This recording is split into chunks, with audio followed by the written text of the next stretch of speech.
راهپیمایی پولک ابدی امسال با اجازه رسمی مقامات برگزار شد و اشتراکچیان نیز از سالهای پیش زیادتر بودند.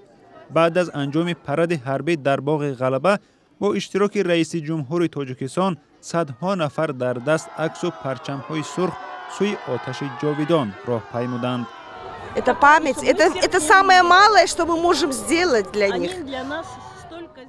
این خاطره است. این کاری ناچیزی است که ما در حق آنها میکنیم. جای بحث نیست. تا جایی که ما از والدانمان شنیدیم کارنامه‌های زیادی کردند. به هم از صلح آوردند. Это дань, то, что они сделали в свое время, не побоялись и мир дали всем. برخی به خاطر گرامی داشتی کارنامه‌های بابایش به اینجا آمده باشد، میرشکر علیمشویف که بابایش اشتراکچی جنگ نبود، برای سابق وطنش خواست پرچم سرخ را در این روز پرافشان کند. نه از بابای من متاسفانه در جنگ اشتراک کرده نیستم، بابای خودم اشتراک کرده نیستم. یعنی شما وقتی که خوب اون بابا نشون چی وادار کرد که پرچم شوروی رو دارشه اینجا بیاره؟ این غلبه هست که ما همه در شوروی تولید شدیم، همه این آدما و وتران‌ها همش به خاطر وطن شوروی جانشون را دریغ نکردن، اشتراک کردن در جنگ.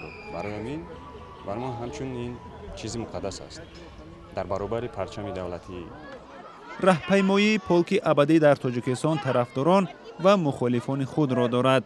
طرفداران این کار میگویند هدف از آن تنها پاس خاطر گذشتگانش است که در جنگ بزرگ وطنی قهرمانی نشان دادند.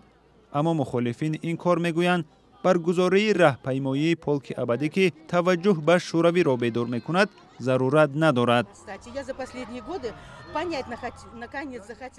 من سالهای اخیر دانستن میخواهم که چگونه به این آزادی دست مییابم. آزادی به مهنت، حقوق به آموزش، به طبابت، به استراحت. و زمان شوروی را به خاطر آورده روی راست میگویم که این گونه آزادی به من لازم نیست. مقامات تاجیک در حال برای گذراندن این راهپیمایی اجازه می‌دهند که در چند کشور دیگر سابق شوروی برگزاری آن اجازه داده نشد. در 2 سال گذشته راهپیمایی بسمرن پولک را در دوشنبه رسما اجازه ندادند.